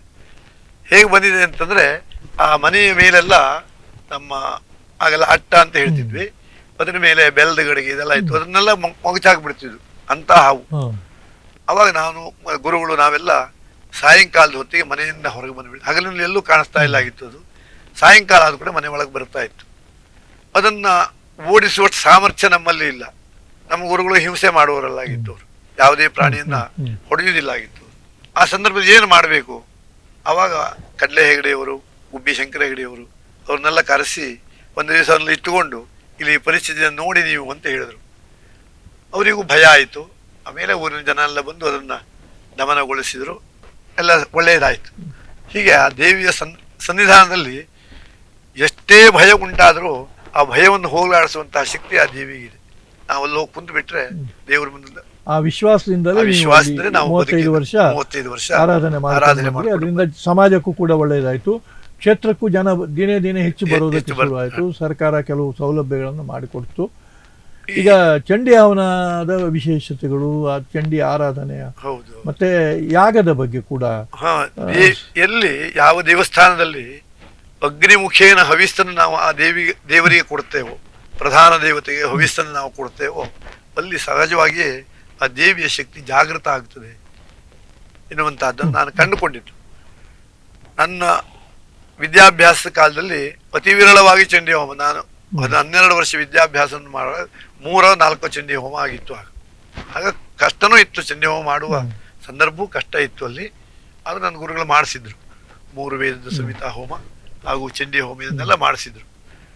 ಆ ನಂತರದಲ್ಲಿ ನನಗೆ ಒಂದು ದಿವಸ ಅನ್ನಿಸ್ತು, ನಾವು ಕೇವಲ ಅಭಿಷೇಕ, ಅರ್ಚನೆ, ಪೂಜೆ, ಸಪ್ತಶತಿ ಪಾರಾಯಣ ಇಷ್ಟನ್ನೇ ಮಾಡಿದ್ರೆ ಸಾಲದು. ವರ್ಷದಲ್ಲಿ ವೇದ ಪಾರಾಯಣವನ್ನು ಮಾಡ್ತಾ ಇದ್ದೆ ನಾನು. ಇಷ್ಟರಲ್ಲೇ ದೇವಿಯ ಇದು ವೃದ್ಧಿ ಆಗುವುದಿಲ್ಲ ಎನ್ನುವಂತಹ ಅನಿಸಿಕೆ ಬಂತು. ಆವಾಗ ಭಗವಾನ್ ಶ್ರೀಧರ ಸ್ವಾಮಿಗಳಲ್ಲಿ ಪ್ರಾರ್ಥನೆ ಮಾಡಿದೆ ನಾನು. ಹೇಗೆ ಮಾಡಬೇಕು, ಇಲ್ಲಿ ಎಲ್ಲಿ ಅಭಿವೃದ್ಧಿ ಹೇಗೆ ಆಗಬೇಕು, ಅಗ್ನಿಮುಖೇನ ಎಲ್ಲಿ ಹವಿಸ್ಸನ್ನು ಸಲ್ಲಿಸ್ತಾರೋ ಅಲ್ಲೆಲ್ಲ ಒಳ್ಳೆಯದಾಗ್ತದೆ ಎನ್ನುವಂಥ ಅವರ ಒಂದು ಅನುಗ್ರಹ ಕೇಳಿದ್ದಿತ್ತು. ಎಲ್ಲಿ ಹೋಮಗಳು ಹೆಚ್ಚು ನಡೀತದೆಯೋ ಅವರ ಸಂಚಾರ ಮಾಡುವಲ್ಲೆಲ್ಲ ಅನೇಕ ಹೋಮಗಳನ್ನು ಅವರು ಮಾಡಿಸ್ತಾ ಇದ್ರು. ಹಾಗಾಗಿ ಅದನ್ನು ನೆನಪಿಸಿಕೊಂಡು ಈ ಚಂಡಿ ಹೋಮವನ್ನು ಆರಂಭ ಮಾಡಿದೆ. ಅದು ಭಕ್ತರಿಗೆ ಎಟಕಬೇಕು. ಈಗ ನವಚಂಡಿ ಮಾಡಿದರೆ ಕಷ್ಟ ಸಾಧ್ಯ. ಆ ಸಂದರ್ಭದಲ್ಲಿ ಭಕ್ತರು ಬರ್ತಾರೆ, ಚಂಡಿ ಹೋಮ ಮಾಡ್ತಿದ್ರೆ ಪ್ರಾರ್ಥನೆ ಮಾಡಿಬಿಡ್ತಾರೆ, ಅವನಿಗೆ ಮಾಡುವ ಸಾಮರ್ಥ್ಯ ಇರುವುದಿಲ್ಲ. ಆ ಸಂದರ್ಭದಲ್ಲಿ ಏನು ಮಾಡಬೇಕು ಎನ್ನುವಂತಹ ವಿಚಾರವನ್ನು ಮಾಡಿ, ಆವಾಗ ಕಟ್ಟೆ ಪರಮೇಶ್ವರ ಭಟ್ರು ಇದ್ದರು, ವಯಸ್ಸಾದವರು. ಹಾಗೆ ದೇವಸ್ಥಾನದ ಪುರೋಹಿತರು, ಉಂಚೇರಿ ಶಾಸ್ತ್ರಗಳಿದ್ದರು. ಅವರನ್ನೆಲ್ಲ ಸೇರಿಸ್ಕೊಂಡು ವಿಚಾರ ಮಾಡಿ ಬರೀ ಚಂಡಿ ಹೋಮವನ್ನು ಮಾಡಿ ಬಂದು ಅಲ್ಲಾಗದ್ರೆ ನವಚಂಡಿಯನ್ನು ಮಾಡಿ ಅಂತ ಹೇಳಿದರು. ಅದು 1ರಿಂದ ಆರಂಭ ಆಗಿದ್ದು ಇವತ್ತು ನವರಾತ್ರಿಯಲ್ಲಿ ಪ್ರತಿ ದಿವಸ 4 ಮಾಡಿದ್ರು ಸಾಲದೇ ಇದ್ದಷ್ಟು ಆಗ್ತಾ ಇದೆ. ಅನೇಕರು ಸೂಚನೆಯನ್ನು ಕೊಟ್ಟರು, ನೀವು ಸಾಮೂಹಿಕವಾಗಿ ಮಾಡಿಬಿಡಿ ಅಂತ. ನನಗೆ ಅದರ ಮನಸ್ಸಿಲ್ಲ. ನಾವು ಪರಂಪರೆಯಿಂದ ನಡೆಸ್ಕೊಂಡು ಬಂದಿರತಕ್ಕಂತಹ ಒಂದು ಸೇವೆ ಹೇಗೆ ಬಂದಿದೆಯೋ, ಹಿಂದೆ ಹೇಗೆ ಬಂದಿದೆಯೋ ಅದೇ ರೀತಿಯಾಗಿ ಅದು ನಡಿಬೇಕು. ಹಾಗೆ ನಡೆದ್ರೆ ಮಾತ್ರ ದೇವಿಗೆ ಪ್ರೀತಿ ಆಗ್ತದೆ, ದೇವಿ ಸಂತೃಪ್ತಳಾಗ್ತಾಳೆ ಎನ್ನುವಂತಹ ಭಾವನೆ. ಆ ಭಾವನೆಯನ್ನು ಅವಳು ನನಗೆ ನೆರವೇರಿಸಿಕೊಟ್ಟಿದ್ದಾಳೆ. ಇವತ್ತು ನಮ್ಮ ದೇವಸ್ಥಾನದ ಆಡಳಿತ ಮಂಡಳಿಯವರು ಅದನ್ನು ಅಲ್ಲಿಯ ಸ್ಥಾನವನ್ನು ಸುಧಾರಿಸಬೇಕು, ಅದನ್ನು ಹೆಚ್ಚು ಅಭಿವೃದ್ಧಿಪಡಿಸಬೇಕು ಎನ್ನುವಂತಹ ಸಂಕಲ್ಪವನ್ನು ಇಟ್ಟುಕೊಂಡಿದ್ದಾರೆ. ಅದಕ್ಕೆ ಹಣದ ಅವಶ್ಯಕತೆಯೂ ಬೇಕು. ಹಾಗಾಗಿ ಈ ಎಲ್ಲ ಹೋಮ ಹವನಾದಿಗಳನ್ನು ನಾನು ಆರಂಭ ಮಾಡಿದೆ. ಯಾಗಶಾಲೆ ಎಲ್ಲ ಆಯಿತು. ಯಾವತ್ತು ಆರಂಭ ಮಾಡಿದನೋ ಅದರಿಂದ ಆ ದೇವಸ್ಥಾನದ ಅಭಿವೃದ್ಧಿಯೂ ಸಹ ನಾನು ಕಾಣದೇ ಇರುವಂತಹ ರೀತಿಯಲ್ಲಿ ಬೆಳೆದು. ಇದಕ್ಕೆಲ್ಲ ಆ ದೇವಿಯ ಒಂದು ಶಕ್ತಿಯೇ ಕಾರಣ. ಈ ನಾವು ಹೋಗುವಂತಹ ಮಾರ್ಗ ತುಂಬ ಕಷ್ಟ ಇತ್ತು. ನಾನು ನಿಮ್ಮಲ್ಲಿ ಒಂದ್ಸರಿ ಅವರಿಕೆ ಮಾಡಿಕೊಂಡಿದ್ದೆ. ನೀವೇ ಪ್ರಯತ್ನ ಮಾಡಿ ಆ ದೇವಸ್ಥಾನಕ್ಕೆ ಸುಗಮವಾಗಿರತಕ್ಕಂತಹ ದಾರಿಯನ್ನು ಮಾಡಿಕೊಡ್ಲಿಕ್ಕೆ ಅನುವು ಮಾಡಿಕೊಟ್ಟಿದ್ದೀರಿ. ಈ ಸಾಮಾನ್ಯ ಒಂದು 10 ವರ್ಷದ 12 ವರ್ಷದ ಹಿಂದೆ ಕಾಗೇರಿಯವರು ಶಾರದಾ ಶೆಟ್ಟಿಯವರು MLA. ಆ ಸಂದರ್ಭದಲ್ಲಿ ನೀವೇ ಪ್ರಯತ್ನ ಮಾಡಿಕೊಟ್ಟಿದ್ದೀರಿ. ಹೀಗೆ ಅನೇಕರು ಆ ದೇವಸ್ಥಾನ ಒಳ್ಳೆಯದಾಗಬೇಕು ಎನ್ನುವಂತಹ ಭಾವನೆಯುಳ್ಳವರು ನಮ್ಮಲ್ಲಿ ನಿಮ್ಮಂಥವರು ತುಂಬ ಇದ್ದಾರೆ. ದೇವಸ್ಥಾನಕ್ಕೆ ಒಳ್ಳೆಯದಾಗಬೇಕು, ಆ ದೇವಸ್ಥಾನ ಶುಚಿತ್ವವಾಗಿರಬೇಕು ಎನ್ನುವಂತಹ ಭಾವನೆಯುಳ್ಳವರು ಅನೇಕರಿದ್ದಾರೆ. ಈಗ ಸೋಮಯಾಗ ಬಹಳ ವಿರಳವಾದದ್ದು. ಅದು ನಿಮ್ಮಂಥವ್ರು ಕೆಲವರು ಮಾತ್ರ ಅದನ್ನ ಅಧ್ವರ್ಯಗಳಾಗಿ ಸೋಮಯಾಗನ ಅದ್ರ ಬಗ್ಗೆ ನೀವು ನಡೆಸಿದ ಯಾಗಗಳ ಬಗ್ಗೆ, ಅದರ ಫಲದ ಬಗ್ಗೆ. ಸ್ವರ್ಗ ಕಾಮೋ ಯಜೇತ ಅಗ್ನಿಷ್ಠೋಮೇನು ಸ್ವರ್ಗ ಕಾಮೋ ಯಜೇತ ಅಂತ ಸೂತ್ರ ಹೇಳ್ತದೆ, ವೇದ ಹೇಳ್ತದೆ. ಸ್ವರ್ಗ ಕಾಮ ಅಂತಂದ್ರೆ ನಾವು ಇಲ್ಲಿ ತಿಳ್ಕೊಂಡಂತಹ ಸ್ವರ್ಗ ಅಂತ ಅಲ್ಲ. ಅದು ನಾವು ನರಕ ಸ್ವರ್ಗ ಅಂತ ಹೇಳ್ತೇವೆ, ಅದಲ್ಲ. ನಮ್ಮ ಆತ್ಮೋನ್ನತಿಗಾಗಿ, ಸಂಸ್ಕಾರಕ್ಕಾಗಿ ಒಂದು ಮನುಷ್ಯನಿಗೆ 48 ಸಂಸ್ಕಾರಗಳನ್ನು ಹೇಳಿದರು. ಗರ್ಭಾಧಾನದಿಂದ ಆರಂಭವಾಗಿ ಸಪ್ತ ಪಾಕ ಸಂಸ್ಥೆ, ಸಪ್ತ ಹವಿಸ್ ಸಂಸ್ಥೆ, ಸಪ್ತ ಸೋಮ ಸಂಸ್ಥೆ ಅಂತ. ಈ ಪಾಕ ಸಂಸ್ಥೆಯವರೆಗೆ ಏಕಾಗ್ನಿಯಲ್ಲಿ ಸಾಧ್ಯವಾಗಿರತಕ್ಕಂತಹ ಒಂದು ಕರ್ಮಗಳು, ಅದನ್ನೆಲ್ಲ ನಮಗೆ ನಾವು ಮಾಡಿಕೊಳ್ಳಬೇಕು. ಆ ನಂತರ ಸೋಮ ಸಂಸ್ಥೆಯನ್ನು ಆರಂಭ ಮಾಡಬೇಕು. ಆ ಸೋಮ ಸಂಸ್ಥೆಗೆ ಹೋಗುವಾಗ 1 ಅಗ್ನಿ ಇರುವುದು 3 ಅಗ್ನಿ ಆಗ್ತದೆ. ಗಾರ್ಹಪತ್ಯ, ದಕ್ಷಿಣಾಗ್ನಿ, ಆಹವನೀಯ ಅಂತ 3 ಅಗ್ನಿ ಆಗ್ತದೆ. ಆ ಅಗ್ನಿಯಲ್ಲಿ ಆಹುತಿಯನ್ನು ಕೊಡಬೇಕು. ನಿತ್ಯ ಅಗ್ನಿಹೋತ್ರವನ್ನು ಮಾಡಬೇಕು. ಬೆಳಿಗ್ಗೆಯಲ್ಲಿ, ಸೂರ್ಯೋದಯದಲ್ಲಿ, ಸಾಯಂಕಾಲ ಸೂರ್ಯಾಸ್ತದಲ್ಲಿ ಆ ಯಜಮಾನ ಅದನ್ನು ಮಾಡಬೇಕು. ಈ ನಾನು ಸೋಮಯಾಗವನ್ನು ಮಾಡ್ತೇನೆ ಅಂದ್ರೆ ಮಾಡ್ಲಿಕ್ಕೆ ಆಗುವುದಿಲ್ಲ. ಯಾರು ಅಗ್ನಿ ಇಟ್ಟಂತಹ ಅಗ್ನಿಹೋತ್ರಗಳಿದ್ದಾರೋ ಅವರನ್ನಿಟ್ಟುಕೊಂಡು ನಾವು ಸೋಮಯಾಗವನ್ನು ಮಾಡಬೇಕು. ಸೋಮಯಾಗ ಕೇವಲವಾಗಿ ಒಂದು ವೇದದಿಂದ ಆಗುವಂತಹದ್ದಲ್ಲ. ಸೋಮಯಾಗಕ್ಕೆ ಯಾಜುಷರು ಅಂದ್ರೆ ಯಜುರ್ವೇದಿಗಳು ಅಧ್ವರ್ಯವನ್ನು ಮಾಡಬೇಕು, ಋಗ್ವೇದಿಗಳು ಹೋತ್ರಗಣವನ್ನು ಮಾಡಬೇಕು, ಆಮೇಲೆ ಸಾಮವೇದಿಗಳು ಉದ್ಗಾತ್ರ ಗಣವನ್ನು ಮಾಡಬೇಕು. ಒಂದೊಂದು ಗಣದಲ್ಲಿ 4 ಮಂದಿ ಇರ್ತಾರೆ. ಹೀಗೆ ಒಟ್ಟು 16 ಮಂದಿ ಬ್ರಹ್ಮಗಣ ಅಂತ ಒಂದಿರ್ತದೆ. ಈಗ 4 ಗಣಗಳು ಸೇರಿಕೊಂಡು 16 ಮಂದಿ ಋತ್ವಿಜರಿಂದ ಸಾಧ್ಯವಾಗುವಂತಹದ್ದೇ ಸೋಮಯಾಗ. ನಮ್ಮ ಗುರುಗಳ ಕಾಲದಲ್ಲಿ, ಕಷ್ಟ ಕಾಲದಲ್ಲಿ ಸೋಮಯಾಗಗಳು ಅನೇಕ ಆಗಿದೆ. ಇಲ್ಲಿ ಬಹುಶಃ ನಾವು ಅಂದಾಜು ಮಾಡುವುದು ಅಗ್ನಿಭಟ್ರ ಮನೆ ಅಂತ ಇದೆ. ಅವರು ಬಹುಶಃ ಹಿಂದೆ ಅಗ್ನಿಹೋತ್ರಿಗಳು ಇರಬೇಕು. ಇಲ್ಲಿ ಕರ್ತೋಕಾದಲ್ಲಿ ಅಗ್ನಿಹೋತ್ರಿಗಳು ಅಂತ ಇದ್ದಾರೆ. ಅವರೆಲ್ಲ ಬಹುಶಃ ಸೋಮಯಾಗವನ್ನು ಮಾಡಿರ್ತಕ್ಕಂತಹ ಮನೆತನದವರು. ಎಲ್ಲಿ ಯಾಜಿ ಅಂತ ಹೇಳ್ತಾರೋ ಆ ಯಾಜಿಗಳು ಸಹ ಹಿಂದೆ ಸೋಮಯಾಗವನ್ನು ಮಾಡಿರ್ತಕ್ಕಂತಹ ಒಂದು ಮನೆತನದಲ್ಲಿ ಜನಿಸಿದವರು. ಇವತ್ತು ಸೋಮಯಾಗ ಆಗುವುದೇ ವಿರಳ. ಹಿಂದೆ ಪ್ರತಿ ಗ್ರಾಮದಲ್ಲಿ ಪ್ರತಿ ಊರಿನಲ್ಲಿ ಸೋಮಯಾಗ ನಡೀತಾ ಇತ್ತು. ಇವತ್ತು ಅಲ್ಲಲ್ಲಿ ಸೋಮಯಾಗಗಳು ನಡೀತಾ ಇದೆ. ತಮಿಳುನಾಡಿನಲ್ಲಿ, ಆಂಧ್ರದಲ್ಲಿ ತುಂಬ ವಿದ್ವಾಂಸರಿದ್ದಾರೆ, ಅಲ್ಲಿ ನಡೀತಾನೆ, ಇಡೀ ವರ್ಷವೂ ನಡೀತಾನೆ ಇರ್ತದೆ. ನಮ್ಮ ಕರ್ನಾಟಕದಲ್ಲಿ ಮತ್ತೂರು ಗ್ರಾಮದಲ್ಲಿ ವಿಶೇಷವಾಗಿ ನಡೀತದೆ. ಅಲ್ಲಿ ಸಂಸ್ಕೃತ ಗ್ರಾಮ ಅಂತ ಹೇಳ್ತಾರೆ. ಅಲ್ಲಿ ತುಂಬಾ ಅಗ್ನಿಹೋತ್ರಗಳಿದ್ದಾರೆ, ಅದನ್ನ ನಡೆಸುವವರು ಇದ್ದಾರೆ, ದೊಡ್ಡ ದೊಡ್ಡ ವಿದ್ವಾಂಸರಿದ್ದಾರೆ. ನಮ್ಮಲ್ಲಿ ಗೋಕರ್ಣದಲ್ಲಿ ಇದ್ದಾರೆ. ಇವತ್ತು ತುಂಬ ದೊಡ್ಡ ವಿದ್ವಾಂಸರಿದ್ದಾರೆ. ಆ ಗೋಕರ್ಣದವರೊಟ್ಟಿಗೆ ನಾವು ಹೋಗಿ ಸೋಮಯಾಗದಲ್ಲಿ ಉದ್ಘಾತ್ರ ಗಣವನ್ನು ಮಾಡ್ತೇವೆ. ಈ ಸಾಮವೇದಕ್ಕೆ ಸಂಬಂಧಪಟ್ಟಿರತಕ್ಕಂತಹ ಮಂತ್ರಗಳನ್ನು ಹೇಳುವುದು ನಮ್ಮ ಕೆಲಸ. ಉದ್ಘಾತ, ಪ್ರಸ್ತೋತ, ಪ್ರತಿಹರ್ತ, ಸುಬ್ರಹ್ಮಣ್ಯ ಅಂತ 4 ಜನ ಋತ್ವಿಜರು ಹೋಗ್ತೇವೆ. ನನ್ನೊಟ್ಟಿಗೆ ನನ್ನ ಶಿಷ್ಯರು ಬರ್ತಾರೆ, ಅಥವಾ ಮಹಾರಾಷ್ಟ್ರದಿಂದ ಕರೆಸಿಕೊಳ್ತೇನೆ.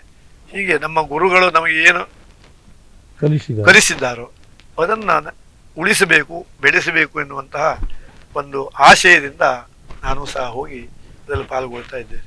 ಈಗ ಈ ಸೋಮಯಾಗವನ್ನು ಮಾಡಿದಾಗ ಸೋಮ ಎನ್ನುವಂತಹದ್ದು ಒಂದು ಬಳ್ಳಿ, ಅದನ್ನು ಜಜ್ಜಿ ಅದರ ರಸವನ್ನ ಅಗ್ನಿಯಲ್ಲಿ ಆಹುತಿಯನ್ನು ಕೊಡ್ತೇವೆ. ಆ ಆಹುತಿಯನ್ನು ಕೊಟ್ಟಾಗ ಈ ನಮ್ಮ ಪ್ರಕೃತಿಯ ಮೇಲೆ ಅನೇಕ ವಿಧವಾಗಿರ್ತಕ್ಕಂತಹ ಒಳ್ಳೆಯ ಪರಿಣಾಮಗಳನ್ನ ಅದು ಕೊಡುತ್ತದೆ. ಅದೇ ಸ್ವರ್ಗ ಎನ್ನುವಂತಹದ್ದು. ಹಾಗೆ ಮಾನವರಿಗೆ ಏನು ಬೇಕೋ ಅದನ್ನೆಲ್ಲ ಕೊಡುವಂತಹದ್ದೇ ಸೋಮಯಾಗ.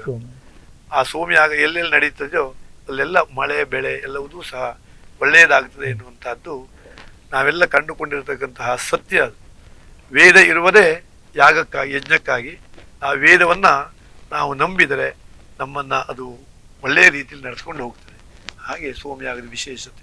ನೀವು ಗಣಪತಿ ಸಚ್ಚಿದಾನಂದ ಸ್ವಾಮಿಗಳ ಸಂಸ್ಕೃತ 10-12 ವರ್ಷಗಳಿಂದ ಪರೀಕ್ಷಕರಾಗಿ ಮಾಡ್ತೀರಿ.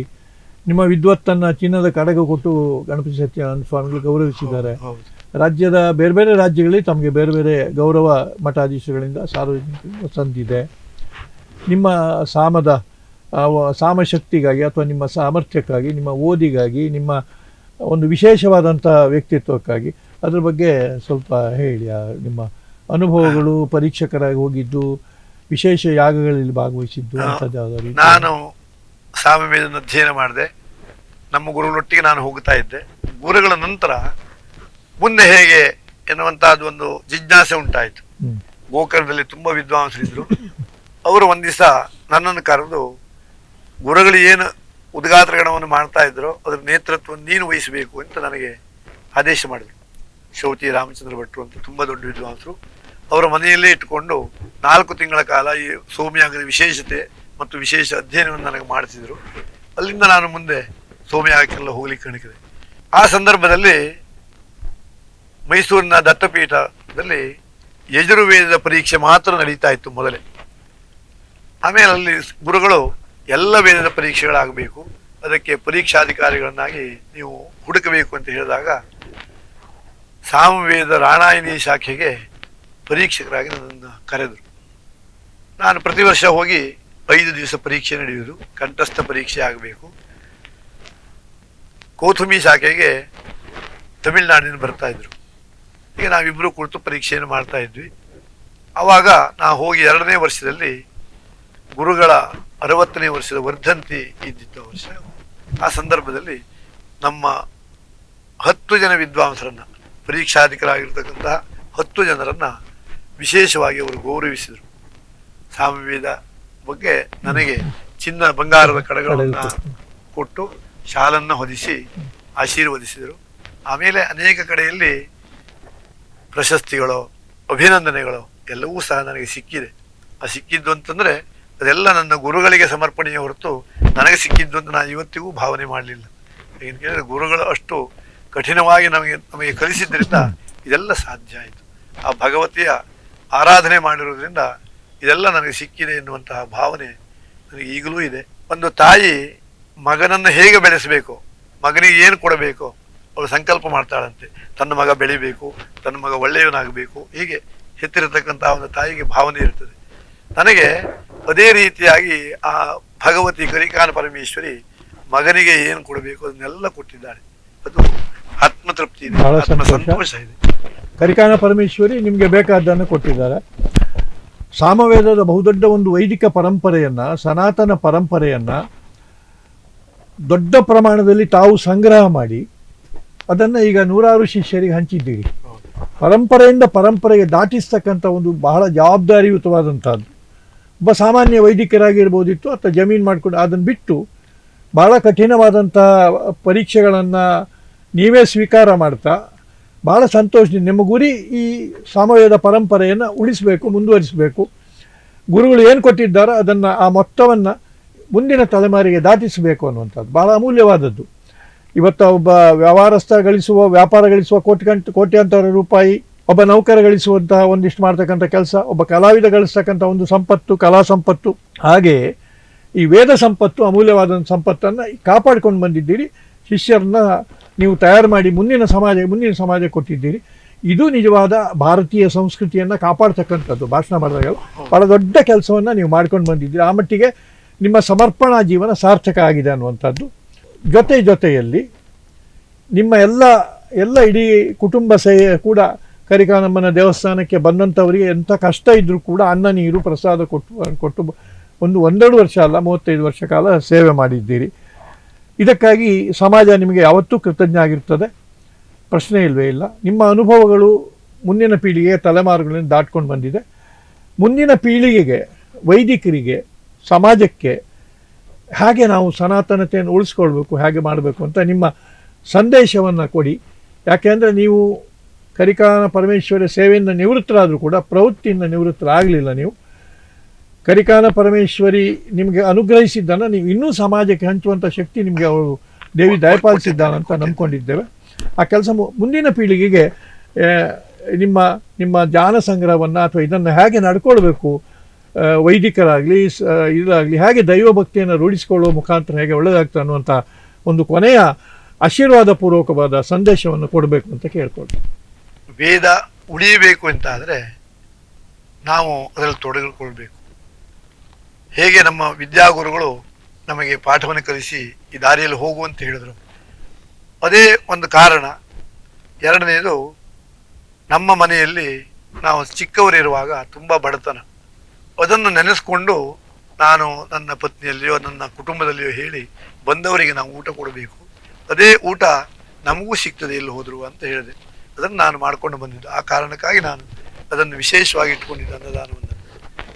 ಶಾಸ್ತ್ರವು ಅಥವಾ ವೇದವು ಅದನ್ನೇ ಹೇಳ್ತದೆ, ಎಲ್ಲಿ ಅನ್ನ ನೀರನ್ನು ನಾವು ಕೊಡ್ತೇವೋ ಅದು ಆ ಕ್ಷೇತ್ರದ ಅಭಿವೃದ್ಧಿ, ನಮ್ಮ ಅಭಿವೃದ್ಧಿ ಎಲ್ಲದಕ್ಕೂ ಕಾರಣ ಆಗ್ತದೆ. ಅದನ್ನೇ ವೇದೋಕ್ತ ಜೀವನ ಅಂತ ಹೇಳುವುದು.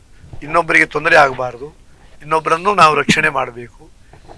ನಮ್ಮ ಅನುಷ್ಠಾನವನ್ನು ನಾವು ಬಿಡಬಾರದು, ನಮ್ಮ ಅನುಷ್ಠಾನದಿಂದ ಬೇರೆಯವರಿಗೆ ತೊಂದರೆ ಆಗಬಾರದು.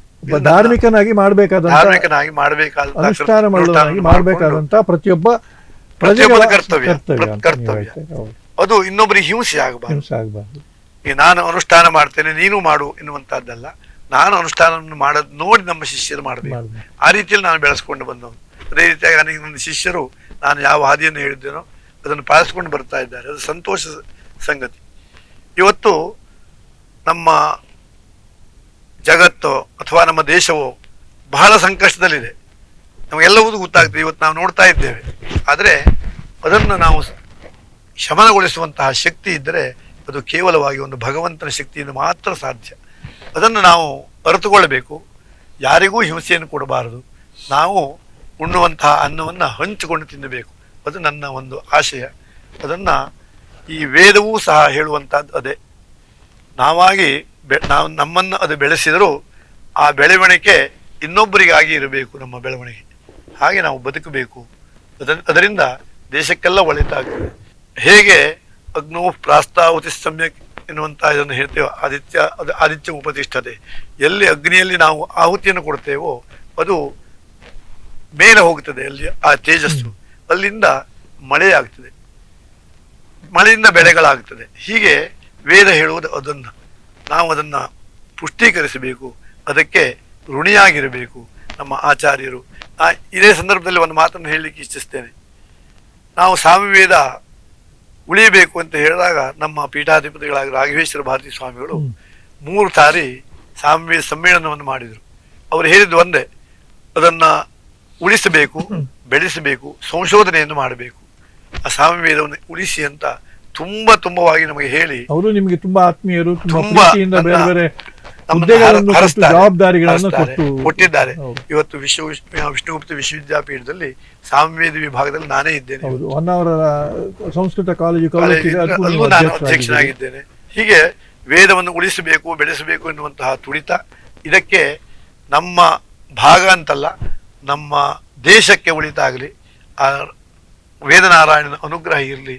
ನಾವು ಪ್ರಕೃತಿಯನ್ನು ಆರಾಧನೆ ಮಾಡಬೇಕು. ಕರಿಕಾನ ಪರಮೇಶ್ವರಿ ಅಂದರೆ ಅದೊಂದು ಪ್ರಕೃತಿ ದೇವತೆ, ಅದನ್ನು ನಾವು ಅರಿತುಕೊಳ್ಳಬೇಕು. ಆ ರೀತಿಯಲ್ಲಿ ನಾವು ಅಲ್ಲಿ ಹೋದಾಗ ಅಲ್ಲಿಯ ಪಾವಿತ್ರ್ಯತೆಯನ್ನು ನಾವು ಹಾಳು ಮಾಡದೆ ಅದನ್ನು ಉಳಿಸಿಕೊಂಡು ಆ ಭಗವತಿಯ ಅನುಗ್ರಹವನ್ನು ಶಿಷ್ಯರ ಜನಸ್ತೋಮವೆಲ್ಲ ಪಡೆದುಕೊಳ್ಳಬೇಕು. ಅಲ್ಲಿ ಹೋಗತಕ್ಕಂತಹ ಭಕ್ತಾದಿಗಳಿಗೆ ಅವಳ ಅನುಗ್ರಹ ಸದಾಕಾಲ ಇರಬೇಕು. ನಾನು ಅಲ್ಲಿಂದ ಬಂದರೂ ನಾನು ಪ್ರಾರ್ಥನೆ ಮಾಡಿದ್ದರೆ ನನ್ನನ್ನು ಉಳಿಸುವಂತಲ್ಲ, ನನ್ನನ್ನು ನಂಬಿರತಕ್ಕಂತಹ, ನಿನ್ನನ್ನು ನಂಬಿರತಕ್ಕಂತಹ ಏನು ಭಕ್ತರಿದ್ದಾರೋ ಅವರಿಗೆಲ್ಲ ಒಳಿತಾಗಬೇಕು ಎನ್ನುವಂತಹ ಪ್ರಾರ್ಥನೆಯನ್ನು ಮಾಡಿದ್ದೇನೆ. ಅದೇ ರೀತಿಯಾಗಿ ಮುಂದೆಯೂ ಸಹ ಮುಂದಿನ ಬಂದಿರತಕ್ಕಂತಹ ಅರ್ಚಕರು ಅವರೂ ಸಹ ವೇದವನ್ನು ಓದಿದವರು, ಕ್ರಮಾಂತ ಅಧ್ಯಯನವನ್ನು ಮಾಡಿದ್ದಾರೆ, ಶಶಿಧರ ಭಟ್ರು ಅಂತ. ಅವರೂ ಸಹ ಇದನ್ನು ಮುಂದುವರಿಸಿಕೊಂಡು ಹೋಗ್ತಾರೆ ಎನ್ನುವಂತಹ ಭಾವನೆಯ ಭರವಸೆ ನನಗಿದೆ. ಅದೇ ರೀತಿಯಾಗಿ ಆ ಭಗವತಿಯ ಅನುಗ್ರಹಕ್ಕೆ ಲೋಕಕ್ಕೆಲ್ಲ ಮಂಗಳ ಆಗಲಿ ಎನ್ನುವಂತಹ ಮಾತನ್ನು ಹೇಳ್ತಾ ತುಂಬ ಸಂತೋಷ. ಸುಬ್ರಹ್ಮಣ್ಯ ಭಟ್ರೆ, ವೇದೋಕ್ತ ಜೀವನವನ್ನು ಸಾಗಿಸಬೇಕಾದಂಥ ಅಗತ್ಯ ಇದೆ, ದೇವರಲ್ಲಿ ನಂಬಿಕೆ ಇಡಬೇಕಾದಂಥ ಅಗತ್ಯ ಇದೆ, ಅನ್ನವನ್ನು ಹಂಚಿಕೊಂಡು ತಿನ್ನಬೇಕಾದಂಥ ಅಗತ್ಯ ಇದೆ. ಇದೆಲ್ಲ ಭಾರತೀಯ ಸನಾತನ ಸಂಸ್ಕೃತಿಯ ಲಕ್ಷಣಗಳು. ಈ ಮುಖಾಂತರವಾಗಿ ಜೀವನದಲ್ಲಿ ಸುಖ ಕಂಡುಕೊಳ್ಳಿ ಅನ್ನುವಂಥ ಒಂದು ಸಂದೇಶವನ್ನು ನೀವು ನೀಡಿದ್ದೀರಿ. ನಿಮ್ಮ ಬದುಕನ್ನು ಆ ರೀತಿ ಆಚರಿಸ್ಕೊಂಡು ಬಂದಿದ್ದೀರಿ. ಆದ್ದರಿಂದ ನುಡಿಸಿರಿಯ ನೋಡುಗರ ಪರವಾಗಿ, ನುಡಿಸಿರಿಯ ಬಳಗದ ಪರವಾಗಿ, ಸಮಸ್ತ ಈ ಕೇಳುಗರ ಪರವಾಗಿ ನಿಮಗೆ 100 ನಮಸ್ಕಾರಗಳು. ನಮಸ್ತೆ. ನಿಮ್ಮ ಆಶೀರ್ವಾದ, ನಿಮ್ಮ ಮಾರ್ಗದರ್ಶನ ಬಹುಕಾಲ ನಾಡಿಗೆ ದೊರೆಯಲಿ ಅಂತ ಭಗವಂತನಲ್ಲಿ ಶ್ರೀ ಕರಿಕಾನ ಪರಮೇಶ್ವರಲ್ಲಿ ಪ್ರಾರ್ಥಿಸ್ತೇನೆ. ನಮಸ್ಕಾರ. ಸರ್ವೇ ಜನಾಃ ಸುಖಿನೋ ಭವಂತು.